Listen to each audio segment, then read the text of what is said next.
விஃபோரியா media நேயர்களுக்கு வணக்கம். இன்றைய திரை விமர்சன நிகழ்ச்சியில் ரிக்ஷாக்காரன் படத்தை பற்றி பேச போகிறோம். ரிக்ஷாக்காரன் படம் நேற்று உதயம் தேட்டரில் பார்த்தேன். உதயம் தேட்டரு உலகம் சுற்றுலா படத்தோட முடிச்சிடறதா சொன்னாங்க. ஆனால் படம் கண்டினியூஸாக அதுவும் பழைய படங்களாக ரிலீஸ் பண்ணிட்டு இருக்காங்க. உலகம் சுற்று வாலிபனால் உயிர் பெற்றது உதயம் தேட்டர் அப்படி கூட சொல்லலாம். அந்த அளவுக்கு உலகம் சுற்று வாலிபன் தொடர்ந்து கர்ணன், வசந்த மாளிகை, இப்போ ரிக்ஷாக்காரன் போட்டுட்டு இருக்கு. அடுத்த வாரம் குணா, தளபதி வரதா சொல்றாங்க. 1001 படம் வருதுன்னு சொல்லிட்டு இருக்காங்க. ஸோ தேட்டர் இப்போதைக்கு மூடுற மாதிரி இல்லை. ஆனால் இந்த தேட்டர் மூடுறாங்க சொல்லி நிறைய பேர் வருத்தத்தை பதிவு பண்ணியிருந்தாங்க. ஒருவேளை அவங்க மனசு மாறிட்டாங்களா என்ன அப்படிங்கிற விஷயம் தெரியல. இருந்தாலும் ரிக்ஷாக்காரன் படம் நேற்று 90% இருக்கைகள் ஃபுல் ஆயிடுச்சு.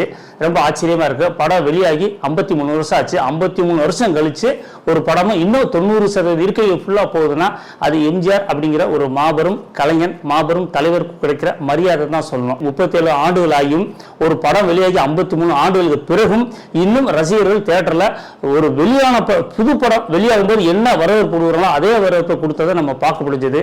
அதை இன்னும் நான் நினைச்சு ஆச்சரியப்படுறேன். இப்படி இன்னமும் அந்த ஒரு மனிதரை இப்போ இன்னும் நேசிக்கிறாங்களே அப்படிங்கிறது வந்து ரொம்ப பெருமைப்பா இருக்கு. இந்த படத்தை சத்யா மூவி சார்பாக ஆரம் இருப்பேன் தயாரிச்சிருக்காரு.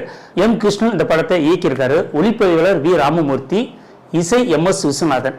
இந்த படம் வந்து எம்ஜிஆருக்கு 112வது படம். பத்மினி எம்ஜிஆர் கூட இணையும் 5வது படம். மஞ்சுளா இணையம் முதல் படம். MS விஸ்வநாதன் 1952 எம்ஜிஆர் கூட ஜனவ படத்துல டிராவல் பண்ணிட்டு இருந்தாலும் MS விஸ்வநாதனுக்கு வந்து ரிக்ஷாக்காரன் படம் வந்து 38வது படம். இதெல்லாம் ஒரு சின்ன அரிய தகவலா நான் தேடி பிடிச்சு சொல்றேன், உங்க ரசிகர்களுக்காண்டி சொல்றேன். மேலும் இந்த படம் வந்து 1973ஆம் ஆண்டு அகில இந்திய சிறந்த நடிகருக்கான விருதை இந்த படம் எம்ஜிஆருக்கு ரிக்ஷாக்காரன் படத்துக்காக பெற்றதுங்கிறது ஒரு கூடுதலான தகவல். அதுலயும் தமிழ் சினிமாவுக்கு முதல் அகில இந்திய சிறந்த நடிகர் விருது வாங்கினது எம்ஜிஆர் அவர் தான், ரிக்ஷாக்காரன் படத்து தான். இந்த விருது கொடுக்கறது வந்து 1952 கொடுத்துட்டு இருக்காங்க. 20 வருஷத்துக்கு மேல தமிழ் நடிகர்கள் எந்த அகில இந்திய சிறந்த நடிகர் விருது எந்த நடிகர் வாங்கல. முதல்ல வாங்கின பெருமை எம்ஜிஆருக்கு தான். எம்ஜிஆருக்கு அடுத்தபடியாக வாங்கினது கமலஹாசனுக்கு அப்படிங்கிறது ஒரு பதிவு. 1983 மூன்றாம் பிறை படத்துக்காக வாங்கினதுன்னு ஒரு தகவல் இருக்கு. ரிக்ஷாக்காரன் படம் வந்து எம்ஜிஆர் படத்திலேயே, அதாவது மிகப்பெரிய வெற்றி படம் சொல்லுவாங்க இல்லையா, எங்க வீட்டு பிள்ளை, அன்பேவா, நாடோடி மன்னன், குடியிருந்த கோயில் போன்ற மிகப்பெரிய வெற்றி பட வரிசையில் ரிக்ஷாக்காரன் படம் நிச்சயமா இருக்கு. இந்த படம் வந்து இண்டஸ்ட்ரி ஹிட், வெற்றி படம் வேற, இண்டஸ்ட்ரி ஹிட்னு வேற. மிகப்பெரிய வெற்றி பட வரிசையில் இந்த ரிக்ஷாக்காரன் படம் இருக்கு.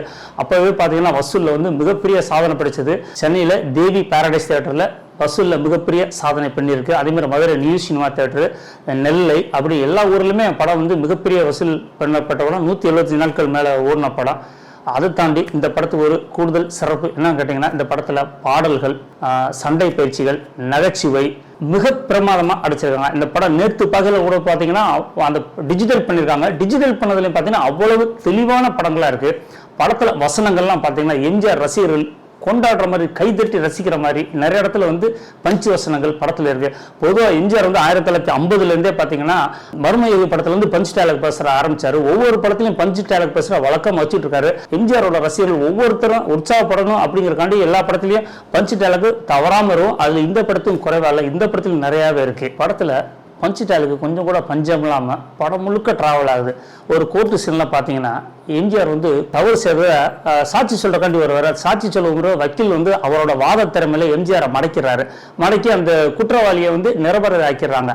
அந்த நேரத்தில் எம்ஜிஆர்ட்ட நீங்க ஏதாவது சொல்றீங்களான்னு கேட்கும்போது, நடந்ததை நான் சொல்லிட்டேன், நடக்காத அவர் சொல்லிட்டாரு, இனி என்ன நடக்க போகுதுன்னு நீங்க தான் ஏன் சொல்லணும் அப்படிங்கிற தியேட்டர். அந்த சீனுக்கு வந்து தியேட்டர்ல வந்து ரொம்ப கரவொலி ரொம்ப அதிகமாக இருந்தது. அதே மாதிரி மஞ்சுளா வந்து எம்ஜிஆர் ஒரு வார்த்தை மரியாதைலாம் பேசும்போது இலக்கணம் பிள்ளையெல்லாம் பேசுகிற விஷயம் இல்லாமல் இங்கீதத்தோட பேசுகிறது ரொம்ப முக்கியமாக அப்படின்னு சொல்கிற காட்சிகள்லாம் தியேட்டரில் ரொம்ப கைத்தட்டு இருந்துச்சு.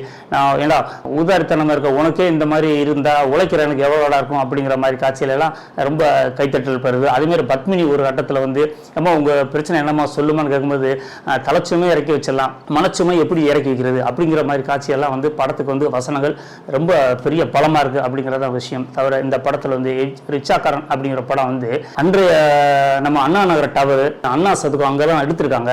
அன்னைக்கு வந்து போன பஸ் அண்ணா டவர் வந்து பாத்தீங்கன்னா வெறும் காலி இடமா இருக்கு. இன்னைக்கு வந்து பாத்தீங்கன்னா அண்ணா நகர டவர் வந்து எப்படி இருக்குன்னு தெரியவே தெரியாது. எங்க நம்ம ரோட்ல போனா பார்க்கவே முடியாது.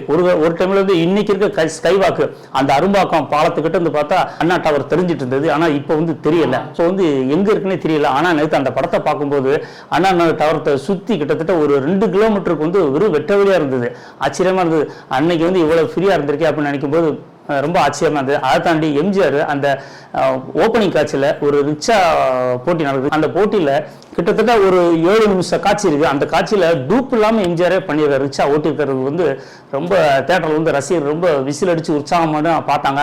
நமக்குமே பார்க்குறது ரொம்ப ஆச்சரியம். ஏன்னா இந்த அளவுக்கு ஒரு சைக்கிள் ரிக்ஷா போட்டியை இந்த அளவுக்கு நேர்த்தியாக வேற படத்தில் வந்ததான்னு தெளிவாக தெரியல. ஆனால் எம்ஜிஆர் அந்த வண்டியை ஓட்டினாரு அப்படிங்கிறது வந்து நம்ம கண்கூட பார்க்க. ஏன்னா இதில் டூப் இல்லாமல் அவரே வண்டி ஓட்டினார் அப்படிங்கிறத பார்க்க முடியுது. அதே மாதிரி கிளைமேக்ஸில் ஒரு காட்சியிலையும் மவுண்ட் ரோட்டில் மஞ்சளா வச்சுட்டு அவரே வண்டி ஓட்டிட்டு வர அண்ணா சிலை, அண்ணா சதுக்கம், அண்ணா சிலையிலலாம் வர்றது அதெல்லாம் ரொம்ப எம்ஜிஆரே ஓட்டிட்டு வருவார். அதெல்லாம் ரொம்ப ரசிகர்களுக்கு ரொம்ப உற்சாகமான காட்சி.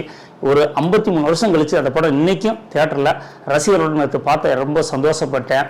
இதில் ஒரு சந்தோஷமான ஒரு விஷயம் என்னன்னா, ஒரு கணவன் மனைவி 2 பேரும் அழகிய தமிழ் மகள் இவள் அந்த பாட்டுக்கு கணவன் மனைவி தான் நினைக்கிறேன். அவங்க 2 பேரும் ஜோடி ஆடினாங்க. அதாவது ஒரு 60-70 பேருக்கு மேலே ரசிகர்கள் ஆடினாங்க. இருந்தாலும் இவங்க கணவன் மனைவி 2 பேரும் ஆடினது வந்து எல்லாரோட கவனத்தை ஈர்த்தது. இந்த வீடியோ பிடிச்சிருந்தா லைக் பண்ணுங்க, கமெண்ட் பண்ணுங்க, ஷேர் பண்ணுங்க, மறக்காம பெல் பட்டன் அனுங்க. இன்னும் சினிமா செய்திகளோட மீண்டும் உங்களை சந்திக்கிறேன். வணக்கம்.